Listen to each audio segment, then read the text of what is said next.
dilutions. Okay, now I got the email from you, so hopefully you'll get mine in a second. When I joined Northwestern, which was about 18 years ago, the method of choice for antibody testing was what we call today the high definition single antigen beads on the flow platform. This is on the flow cytometer, not the Luminex. And for those who are kind of newer to the field or not laboratory people, before the Luminex, the vendor who started this whole single antigen bead platform used a flow cytometry with an assay that was pretty cumbersome. We'll talk about what single antigen bead means in a second, but it allowed us, instead of what we have today with the Luminex assay, instead of being able to look at about 100 analytes at the time, we were able to combine 8 analytes in a single test tube. And we didn't test for 100 analytes. It was a smaller panel, but still it was quite a few HLA specificities, both for class 1 and for class 2. For class 1, we had the option of using up to 10 different test tubes to get a panel of about 80 analytes. For class 2, it was 5 tubes, so a total of 40. 4 of them were for HLA, DR, and DQ, and then the last one was for DP. Very elaborate assay. I think this is one of the main reasons why it didn't cut, and the minute the Luminex platform that allow us to do a lot of multiplexing kind of got introduced, then everyone jumped on that platform. But we're still in the days of high definition single antigen flow cytometry beads.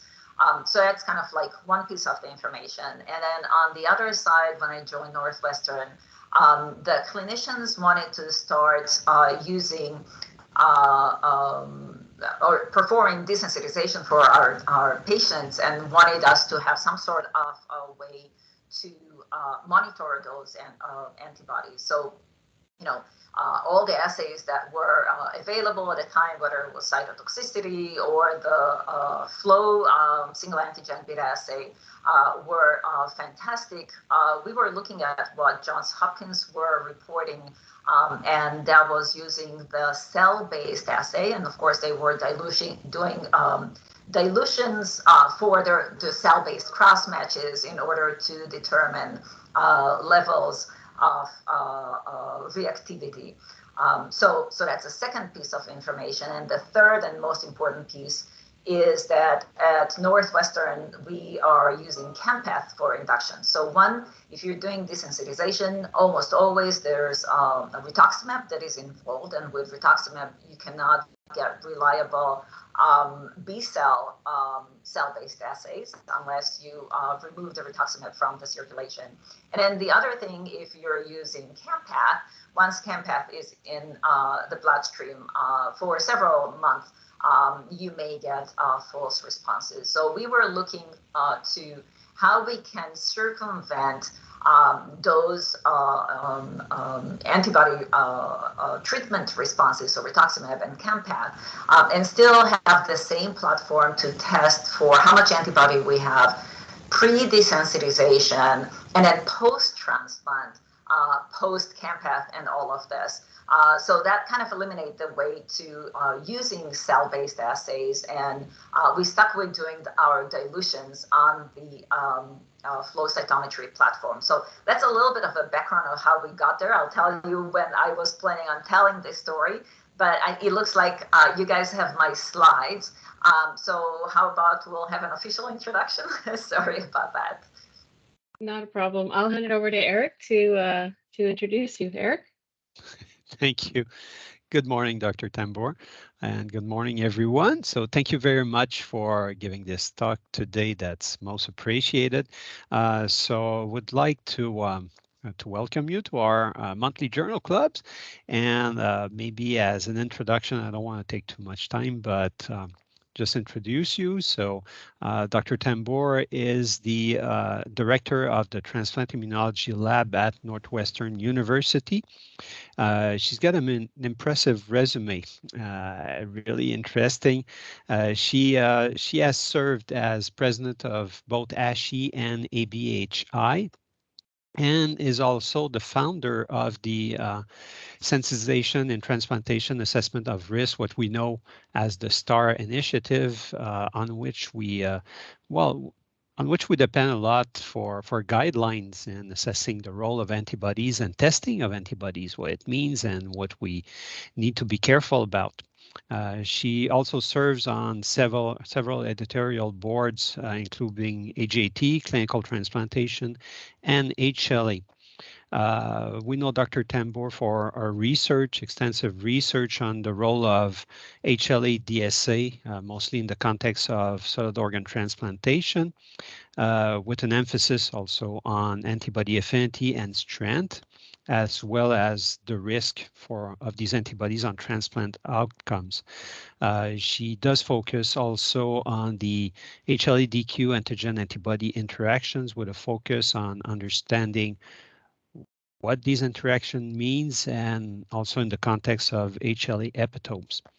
It's noteworthy, and wanted to pinpoint that Dr. Tambour is the director of an HLA accredited director and training program. That's one of the few. There are not that many, but Dr. Tambour is one of them, and she's trained many directors who do serve in different laboratories, and she's still, so it's on a continuous basis, so it's really great. And clinically, she's involved in many different organ and stem cell transplant programs, and has contributed significantly to desensitization programs in both the kidney and heart transplant, and was also involved in the kidney paired exchange program. So today, our presentation will, if people could mute their lines, please, that would be appreciated. So today, Dr. Tambour is going to talk to us about serum dilutions in assessing the risk of specific antibody, which is really timely as we are about to embark in what we call the Willing to Cross antibody program in Canada. So that's going to be really helpful to us to understand and, assess antibodies the right way to know which ones we can cross. So without further ado, Dr. Tambour. Fantastic, and thank you so much for this presentation. Maybe you can jump to slide 5, and I will. Can we do it in a presentation mode, maybe? If that's a problem, we don't have to, but yeah, we can stay with this, and I can, since I don't have a mouse to show you what I'm talking, I'll just direct you to the portion of the slide that I'm talking about. So let's focus on the left-hand side, and again, I don't think that I need to explain much what is the single antigen Luminex-based assay, but what you can see as the big red circle is our Luminex bead, pretty much a plastic bead, if you will, and it is coated with multiple units of a single HLA antigen allele specificity, as you want to refer to this, and hence the name single antigen bead assay. We have, as I've alluded to earlier, about 100 beads like this. Each one of them is infused with 2 different, or impregnated with 2 different fluorescent dyes, so we can tell which bead we're looking at. And then each of them obviously is coated with a different HLA specificity. We incubate this with the patient's serum, and if there are HLA antibodies in the serum as depicted in blue, they can bind to their cognate target. And only when we have this combination of an antigen-antibody complex, when we add a secondary antibody, the biotinylated detection antibody that recognizes non-specifically IgG-Fc receptors, then we can get this 3-member kind of complex that once we add streptavidin, picourethrin, we can see emission of fluorescence, right? So we need to have all those components coming into place, binding to each other in a stable complex to eventually see the reactivity. And on the right-hand side, you see what we are used to seeing as a response of or the result of a single antigen bead assay. This is coming from one vendor. The other vendor have something pretty similar, but pretty much what you can see at the bottom, you have the numerical arbitrary number of the beads, but below this you can see the HLA specificity. So this is the class 1 assays. You have HLA A, B, and C. And then on the y-axis, we measure the output of the assay. We refer to this as MFI, so mean fluorescent intensity. And that is provided on the sorry, I lost the slides. I don't see them anymore. That is providing us a numeric metric of how much fluorescence is associated with a particular bead. So I think we're going to have the slides again. Fantastic. We're going into presentation mode. I think we were on slide 5. And I really need you guys to control this for me. Thanks for bearing with me with the technical issues. All right, I'll just kind of keep on talking, trying to remember what's coming on the next slide. What I wanted to refer to talking about this slide more than anything else is that in essence, despite the fact that we looks as if we have a numerical value, the MFI units, the SAB or the single antigen bead assay are known to be qualitative and not quantitative. Interestingly enough, I was going to the different vendors' websites just to see what is stated nowadays about this, and I don't see that disclaimer anymore, but I think everyone in the HLA field realizes very much that we're talking about qualitative rather than quantitative assays. So when we started using those assays, we had a lot of reagent issues, and I really don't want to talk much about this, but there were issues with the amount of antigens that are attached to the different beads that vary between one specificity to another. We had issues that had to do with the configuration of the antigens on the beads, et cetera, et cetera. And there are multiple publications in the field that had elaborated on this quite a lot. With time, though, our vendors really improved what they are doing. And not that I'm saying that our reagents are flawless. We are very familiar with a lot of issues that we have, but the quality of the reagents did improve. What I think is contributing a lot to some of the problems that we are seeing with regard to being able to measure the amount of antibodies that we have are actually serum inherent problems, so that we can find them in some patients but not in others, because it's something that comes with a serum sample. And within a particular serum sample, as I'll show you later, it can affect some antibodies and not so much the others. Any luck with getting the slides?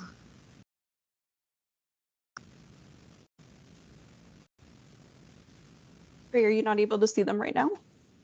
I am not able to see them. Okay, all right. Sorry, that's my bad. It looks like I needed to reload something. Okay, no worries. So fantastic, thank you. We're in a perfect place right now. So what I want to talk about is about some of those limitations. Something is wrong with my screen, I think, because I just lost the slides. If everyone sees it, just tell me where we are and I'll try to improvise. We're on slide 6. Okay. I'm not able to see your screen. I'll just pull my presentation on the side. This is, so you guys just stop me if we are kind of not in sync, but we're supposed to be seeing the left side of slide 6 that shows us an example of what I refer to, and we'll talk a little bit more later, as saturation. So this is more of a schematic presentation of the single antigen bead assay. So on the very left side, you see how the assay hopefully should work. So we have the bead in blue, and then in purple, we have the patient's antibodies recognizing the target on the bead. And then in yellow, we have the secondary antibody that would allow us to see the fluorescence. But in some of the cases, what happens is the patient have a lot of antibodies. We need to remember that the number of antigens, the quantity of antigens on the beads is a finite amount, right? So once those antibodies are saturated and the secondary antibody will bind to them, we still can have a lot of antibodies in the test tube that don't have their cognate target to bind to. As we alluded to earlier, if we don't have a complex of antigen primary antibody, then the secondary antibody cannot bind for this. And that means that we can have antibodies that will escape our ability to detect them, to visualize them using the assay. So that's really what we're referring to as saturation. And I will show you that we have quite a lot of patients that have a lot of antibodies, not in the sense of the breadth of the antibodies, but how much antibody we have per a particular target that actually escape our ability to view them. I think you need to click again. I'm kind of looking at a blank screen here to see 2 additional frames of C and D, and this is where we're talking about inhibition. And I know there are several publications out in the field, several suggestions of what is leading inhibition. I've depicted 2 of them. I suspect that in some cases we can see a whole variety of reasons leading to inhibition. One of them is something that is binding to the Fc receptor of the purple, the patient's antibodies, and therefore preventing the secondary antibody to bind to the Fc receptor. Therefore, we don't see the full extent of the fluorescence that we would expect. Or you can see that I've drawn a couple of antibodies that we can still have some fluorescence from, so we can have a complete inhibition, or we can have a partial inhibition. And a very similar effect we will see on cartoon D, if you see there, where we have inhibition that actually target the secondary antibody, nothing to do with the Fc receptor of the patient. But since the FAB component of the secondary antibody is bound by inhibitor, then it still cannot bind to our primary antibody, and we will miss the ability to identify relevant MFIs. If we can move to the next slide, that will talk about another reason why we are unable sometimes to detect MFI units in direct correlation to the amount of antibody.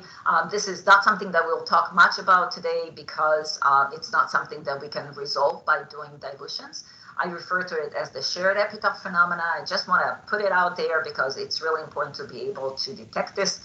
The STAR work group had talked about it, and anyone who has HLA background can visualize something like this on the screen, but just to kind of put it in a cartoon fashion, again, on the left-hand side, you see how an assay should work. And let's say our assay have 5 different beads. So these are the different colors from red to yellow. And let's say we have 5 units of antibodies that recognize a particular HLA antigen. Now you can see that each of the beads have a different HLA molecule on it.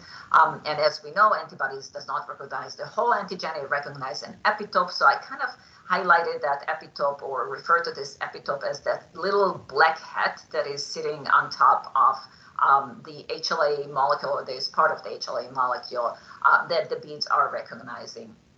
And we have 5 different antibodies. Each of them equals 400 MFI units. This is just for the illustration. So we'll see that the top bead gives us an MFI of 2000. This is really important because the Luminex assay will give us MFI per each of the beads that we are looking at, right? What happens if we have an antibody that recognizes an epitope that is shared by multiple targets? So now we're looking at the right-hand side of the slide.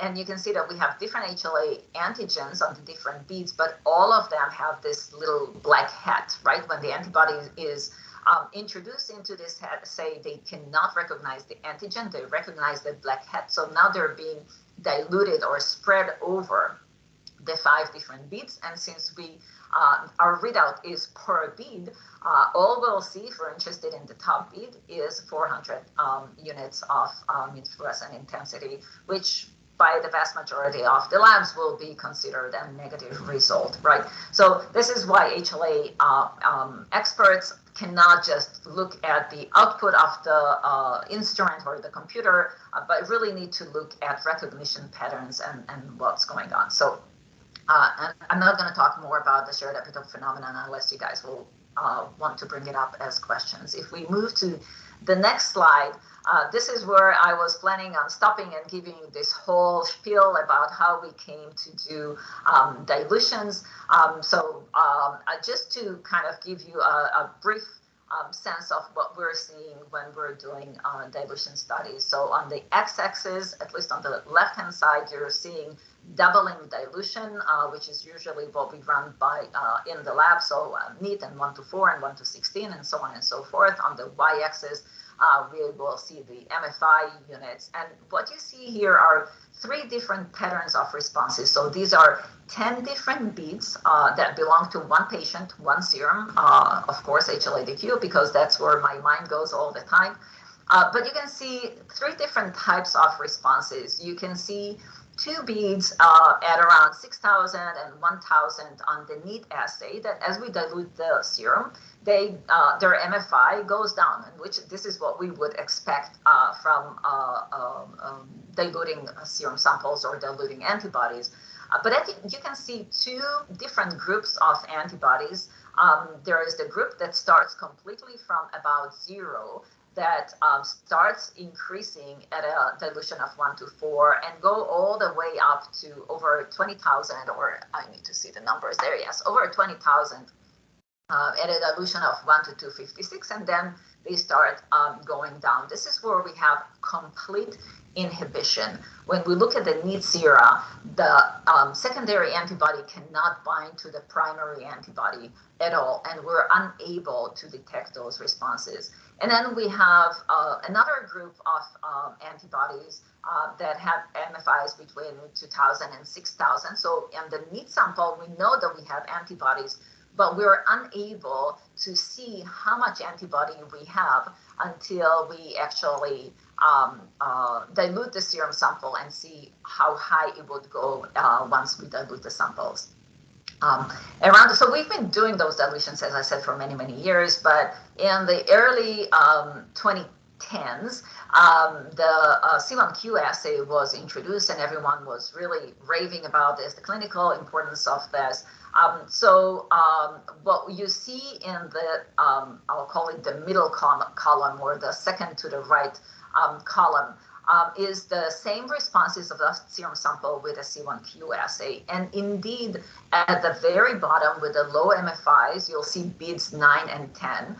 And if you look at the dilution component, you'll see that I've just numbered the beads from the highest MFIs to the lowest MFI at the 1 to 1024 dilution. So beads 9 and 10 are the weakest antibodies. They really are at the low end of the C1Q, and beads 1 and 3, et cetera, show us really, really high MFIs, but it's not a direct correlation. If you look in the middle, you'll see bead number 2 that should have shown us much higher levels of MFI if it was a direct correlation. This is not the case here.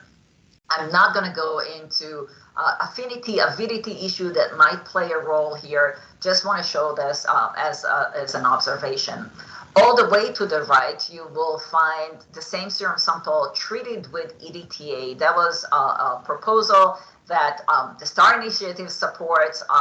We definitely support, but it was brought as this will solve all the problems with the inhibition. And the reason I brought this particular example here is that you can see that indeed for the vast majority of the beads, we see higher MFIs than we see in the NEAT non-EDTA treated sample. But there are still two samples, especially those that have the highest level of inhibitions, that you can see all the way at the bottom. So those are beads 1 and 3. And again, I'm not getting into bead 2 in this particular example, that still have really, really low MFIs. And this is really to tell you that EDTA treatment does not always solve the problem of inhibition. It can mitigate it, but not always completely. So if you can move to the next slide, I'm going to go through several slides with some more examples for you to see. We really got into comparing results between what I will refer to as the IgG assay, so that's the regular assay, to the C1q assay, and then eventually with the dilution studies. Here you're looking at the top lines, class 1 responses, bottom line class 2, all the way to the left, or the two diagrams on the left, compare the C1q MFI assays with the NEAT MFI assays. And you can see the number of beads that were part of this study. The 26 actually correlates to the 2600 correlates to class 1. The 4400 should have been put under the class 2. I just realized I missed that. But it gives you a sense of looking at quite a lot of antibody reactivity. And again, looking at the C1q comparing to the NEAT MFI, we see what Dolly Tyen and many others had reported earlier on. We can have antibodies that look like negative or low MFIs on the NEAT sample that will become C1q really strong in this particular assay. And if you remember, we talked about low IgG, high C1q antibodies as the most detrimental antibodies. However, if we do now the correlation between the C1q MFI and the peak MFI of the IgG assay, so that would be the highest MFI that we got at one of the dilutions. It didn't matter which dilution, just how high that antibody, what was the highest MFI to this particular antibody. You can see that all the IgG negative results that were C1q high had shifted to the right, and your R values now are closer to 0.8, closer or higher to 0.8 compared to those that were below 0.5 when we did not mitigate the inhibition. So really we can see still a relatively nice correlation between the two, and the idea is the discordance between the C1q and the IgG assays were mostly because of the inhibition. If we can move to the next slide, we plotted this is the same study, just plotting now the C1q MFI units to the titer. So I will use dilutions and titer. Titer will be the highest dilution in which the antibody became negative. And you can see both class 1 and class 2 giving us a relatively good R value when we're doing the correlation between the C1q and the titer. But the other important observation that we saw is that the C1q will be almost negative at the lower titers, and then we start seeing a correlation only after a dilution of 1 to 32 or 1 to 64. And that's really where I drive my recommendation to say, you know, if you do this one dilution, you probably can tell what will be a cytotoxic antibodies. I think you need to click one more in order to see the right-hand side. I'm hoping what you're seeing is a hexamer-like figure. This is taken from a beautiful paper in Science, where the group had shown that for the C1q to actually transmit the signal and activate the complement cascade, C1q has 6 legs, if you will, and each of them must be bound, or at least 5 of the 6 must be bound by an IgG molecule in order to initiate that cascade. And that makes a lot of sense now with the results that we got, because it means that to get 6 units of antibodies so close together to activate the C1q, they need to be at a really high concentration, right? They need to be in high proximity. And I translate that concentration, even though this is not a one-to-one correlation, to high titer antibody, right? So that gives you kind of an explanation of why we're seeing the results that we're seeing. If we move to the next slide, the next two slides will be just two additional examples now after we went through all of this to what we see with inhibition. So I think you'll need to go through a series of clicks. The first one, I believe, will pull a yellow box that will show you the dilution all the way to the right. And I want to take a pause here, and I want you guys to take a deep breath and think about it. This is a patient, so this is just one single patient looking at how the antibody signature look like when we do the dilution. That we have diluted the serum sample all the way to 65,000, and we still have some antibody reactivity.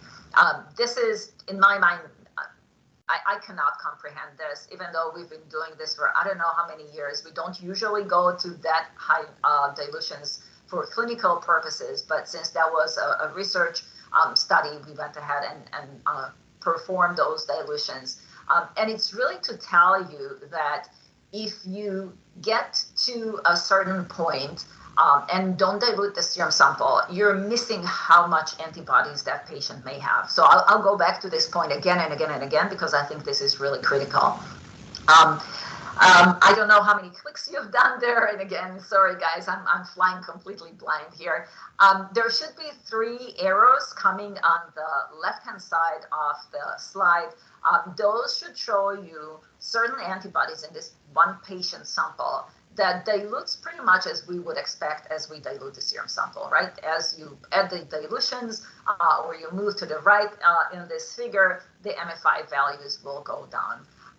Then there should be 3 additional arrows coming from up top that will show you that the peak MFI for different antibodies can differ. And that's exactly what I said earlier on, that different antibodies, even within a certain serum samples, the fact that we know that we have inhibition, if we identify for one bead, it doesn't mean that the rest of the beads or the rest of the antibodies perform the same exact way.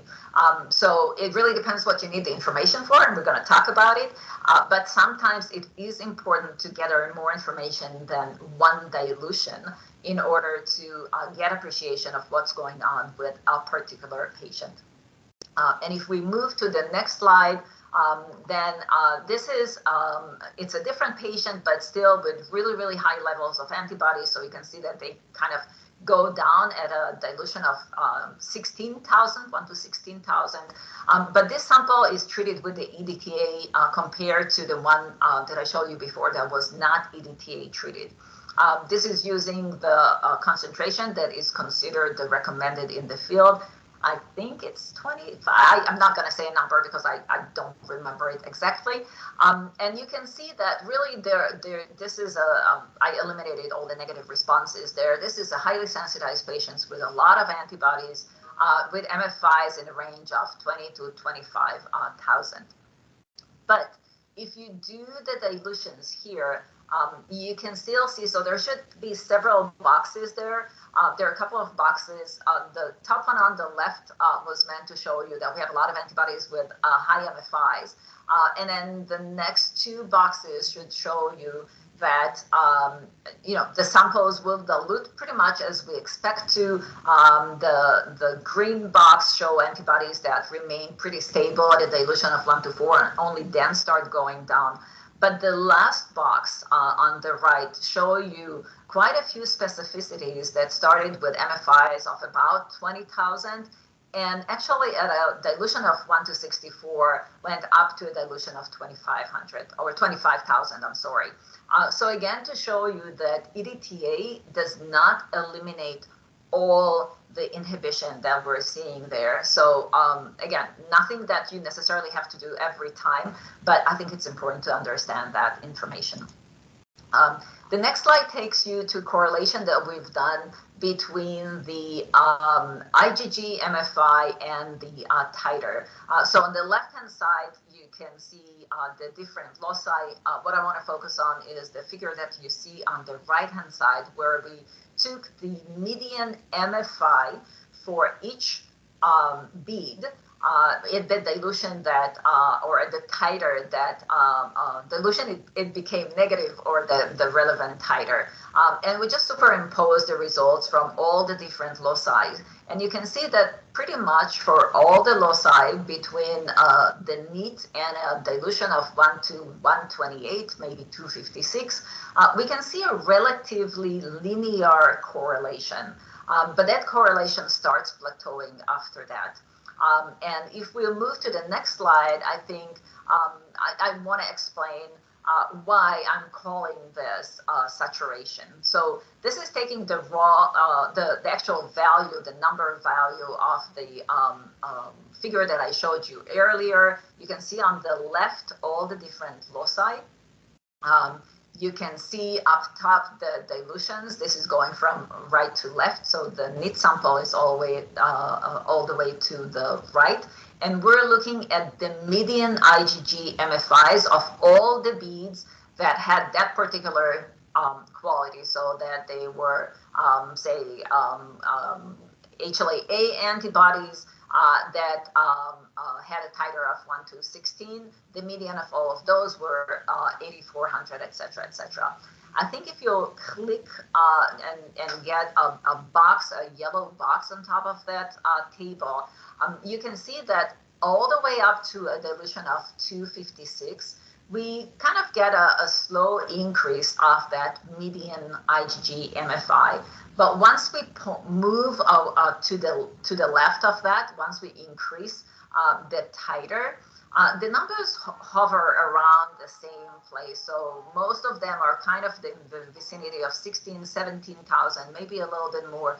But you don't see that nice increase that we saw from NEAT to 256. And in my mind, again, what I refer to this is saturation. I think this is the best example to show this. And if we move to the next slide, you can see, again, a very highly sensitized patient with, unfortunately, a beautiful presentation of what saturation is. So if you look at the x-axis, you can find that, again, we went ahead and diluted the serum all the way to 1 to 65,000, and we still have really, really strong antibodies there.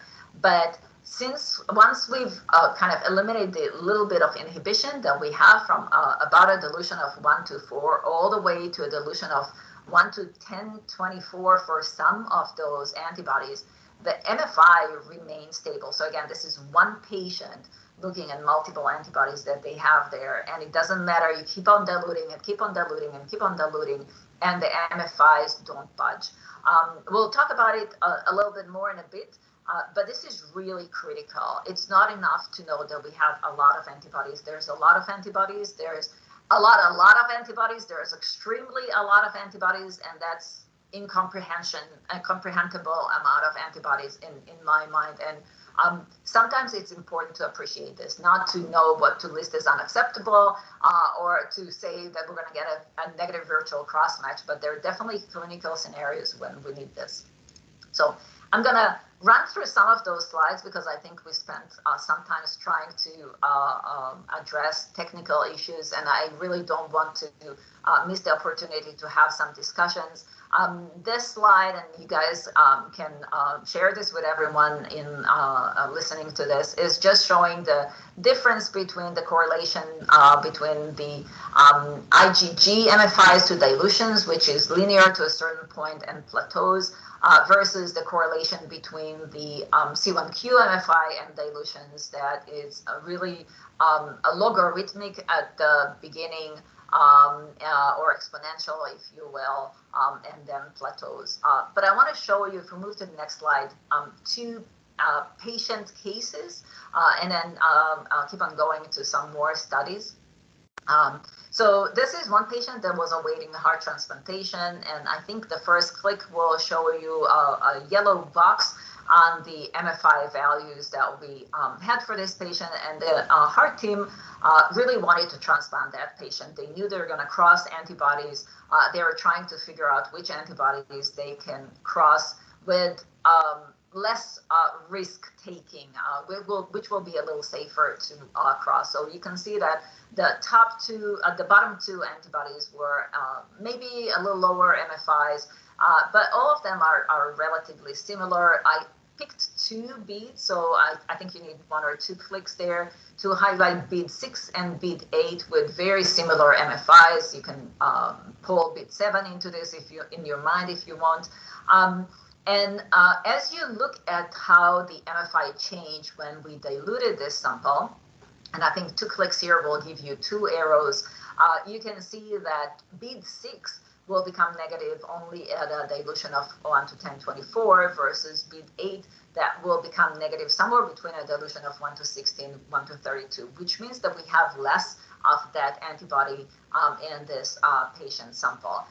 So I'll pause here for a minute to say that this is a snapshot. It is true to what happens at the time of the cross-match or the immediate post-transplant period. It doesn't mean that the patient may not have a more robust response to bead 8 post-transplantation because of whatever memory reasons that we have. But if we're looking to see currently at this time which antibody is stronger than the other, then definitely bead 6.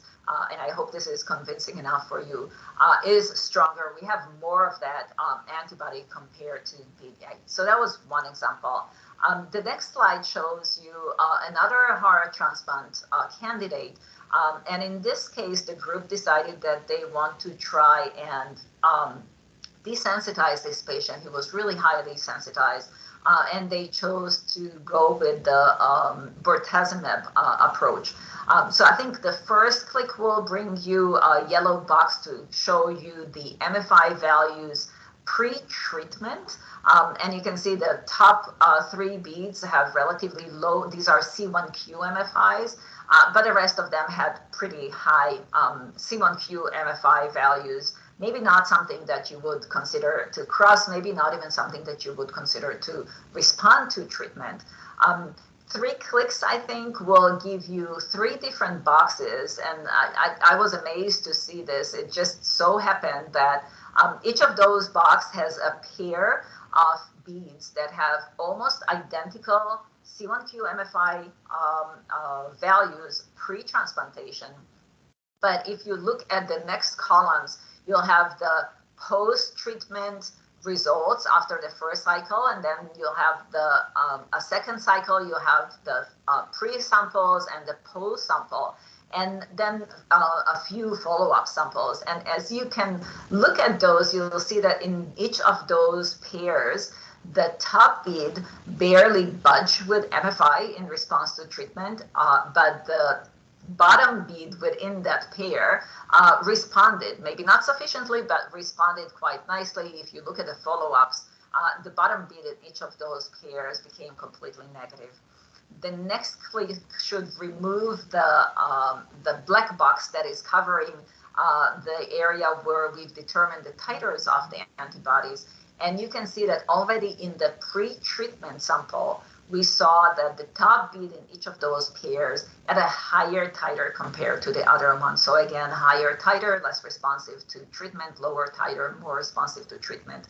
And I, on the side, had a bet with the cardiologist, and I told you those are the beads that will, or the antibodies that will respond. This one will not. He did not believe me. I won this one.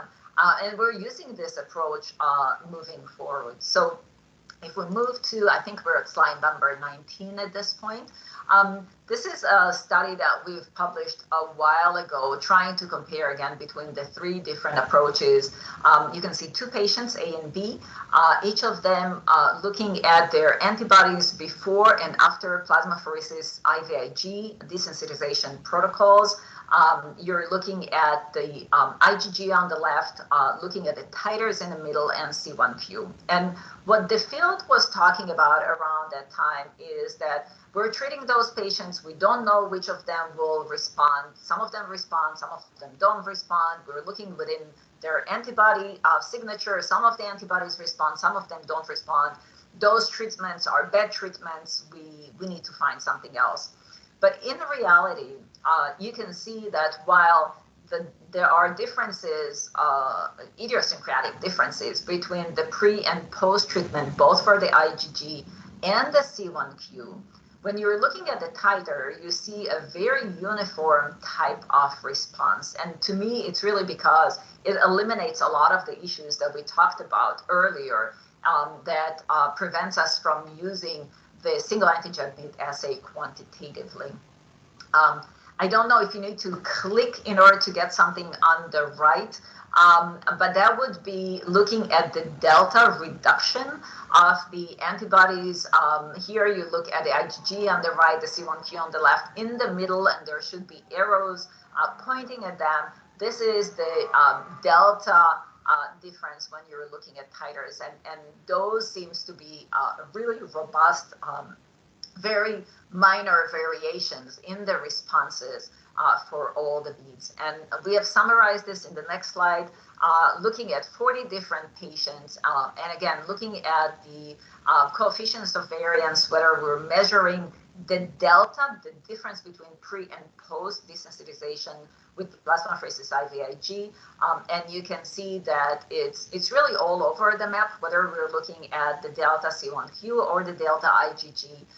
The delta titer, so the change if we monitor titer before and after treatment, is way more uniform to the point that we felt that we can actually look at, can we predict how much antibody will be reduced when we're doing plasmapheresis IVIG. So slide 21 is really a study that we've done in collaboration with Bob Montgomery at the Johns Hopkins at the time. They were doing way more aggressive desensitization protocols compared to what we have done. And what we wanted to see is how much antibody is being removed every time that we're adding a cycle of desensitization. So on the left, you'll see class 1 and class 2 separate. I'm going to focus on C on the right. And this is giving you an average or a compilation of 754 different antibody responses coming from 29 patients as they responded to treatment. And you can see the log reduction in the titer on the y-axis and the number of plasmapheresis cycles on the x-axis. And it's far from being perfect, but we still see that there is an incremental, relatively similar increase in the amount of antibody reduction as we give more cycles of plasmapheresis IVIG until we get to a point of 5-6 cycles.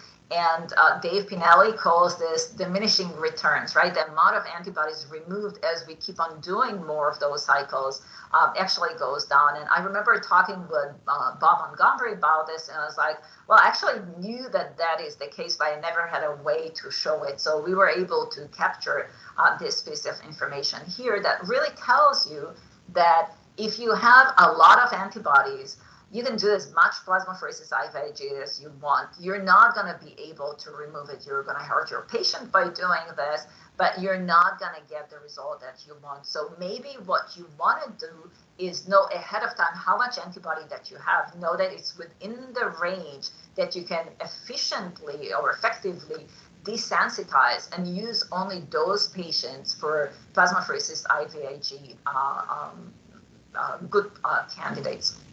Slide 22 shows you, this is just looking at the response in the different loci. I know there is that thought that DQ antibodies are less amenable to desensitization. I think that slides disprove this. We can see there are minor differences. For some reason, HLA-A antibodies in our hands seem to be a little less responsive to desensitization than other loci, but really that's pretty much what we've seen. And maybe if we have more patients, that difference will be eliminated. I think that the reason why DQ is less amenable to desensitization protocols, and it's true for ABMR treatment as well is because we have so much antibody, DQ antibody that we are unable to detect because we don't do those dilutions. When you do the dilution, you can see here that there is a really good correlation in the amount of antibodies reduced per a single cycle of plasmapheresis IVIG. The next slide is finishing kind of talking about this particular study, and that really alludes to the fact that I said before. We realized that if we have titers up to about 128, those are beautifully amenable to desensitization with plasmapheresis IVIG. If the titers are higher than this, then oftentimes we are not able to get reduction, and if we'll insist, and that's really talking more to Bob Montgomery's patients, then they will have a horrendous rebound and very severe ABMRs immediately post-transplantation. Okay, let me continue quickly. We're at about an hour since we started. I have, I think, 5 or 6 more slides. I really want to talk about this study, but I want to make sure that we have time for discussion. So if no one's going to stop me, I'm going to continue. I'll try to go pretty quickly through this, but I want to make sure that we have time to talk. Hearing none, I'm going to proceed. We wanted to see how dilution studies are they reproducible? One of the issues we're hearing from clinicians, from the FDA, from the NIH, we cannot use antibody measures as endpoints for studies because those are not reproducible. We know this ourselves. It's really difficult to get reproducibility and in certain ranges, right? I think the STAR said that you have to see at least 25% reduction in order to say it's a meaningful reduction. So together with Mark Stigall and Kerry Shinstock, we wanted to look at reproducibility of doing dilution studies. And this is just how the study went. So we looked at 20 very highly sensitized patients from both our centers. I didn't want it to be just from Northwestern. All of them had CPRAs of greater than 99.9%. The thought was this is the patient population that we really want to address if we're talking about desensitization. And as part of the inclusion criteria, the patients had to have at least 2 serum samples that were at about 6 months apart. The idea here was to look at reproducibility of running the assay, but also what will be a meaningful difference over time if there is no intervention. So that if we see a change over time with intervention, we can assign this to the intervention itself. Each serum sample was divided into 3. 2 replicates were run in parallel at the same day by the same technologists. The 3rd replicate was run the next day. So we're looking at inter and intra assay reproducibility. And then again, we ran the 2nd serum sample the same way. And this is the summary of those results. If we focus on the left, we would have 40 different serum samples. So this is including the individual serum samples of the patient, just looking at the reproducibility of the replicates, not over time, just the replicates. And you can see that 90% of the cases, the titer that was determined was within up to 1 dilution difference, up to 1 titer difference. So I think reproducibility is really great. We had 10% of the samples, and I'll show you the granular data in a minute, that we had 2 or more, mostly 2 dilutions difference. And those were really when we were very close to the cutoff for those samples. When we looked at variability of 2 serum samples of the same patient, so now we have the 20 patients, but 2 different time points, 50% of the patients show no difference in the titer of the individual antibodies. 25% of them had 1 titer, and then 25% had greater changes. And if we'll flip to the next slide, that will show you the actual granularity of the data. So on the y-axis, you have the different patients from 1 to 20. On the y-axis, you'll see the highest titer determined to this particular patient.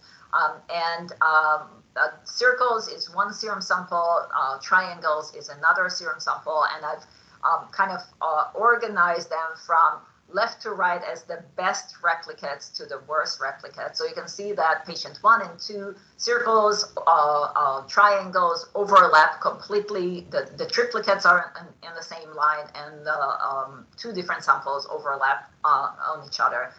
As you move to the right, you'll see a 1 titer difference between one of the 6 replicates or 2. I'm showing this here with my own mouse. 2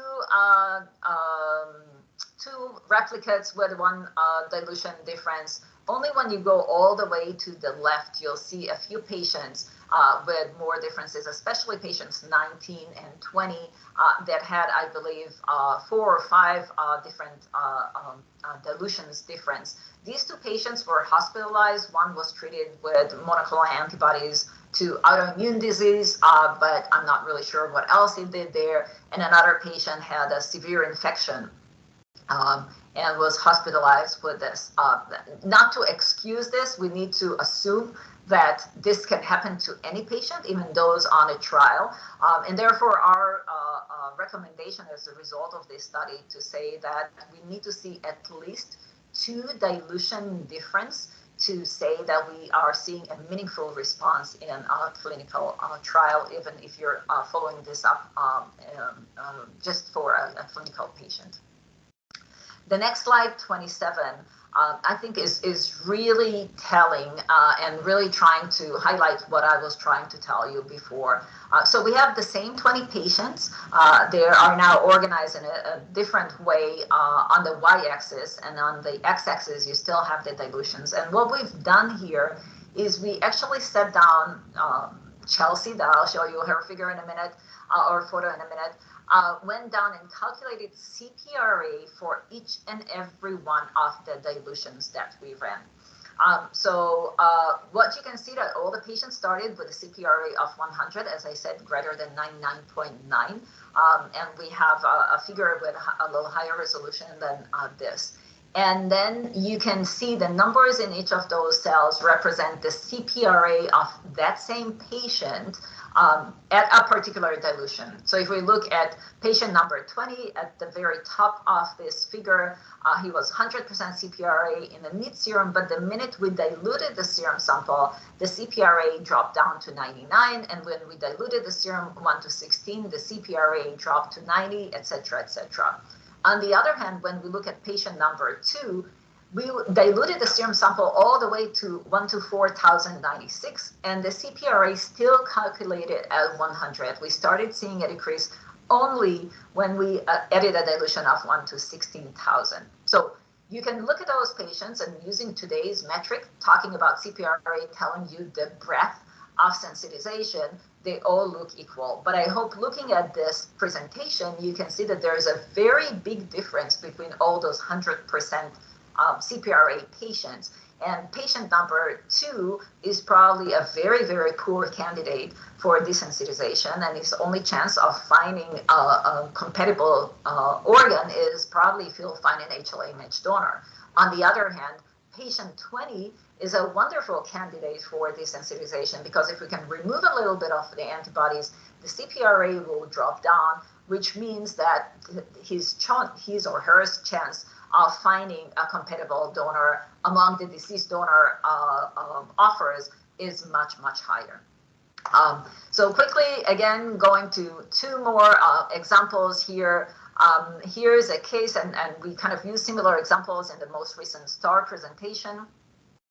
Here's a patient that we want to desensitize, and you have a lot of antibodies. There are 2 potential donors, donor A, donor B. You can see the DSA specificity, and you can see the MFI values. They seem very, very similar, but if you take one click there, you can see the difference in the titer of those antibodies. So again, you can have the same MFI, different titers, and I can tell you this is actually one of our patients. This is not the same example as of STAR.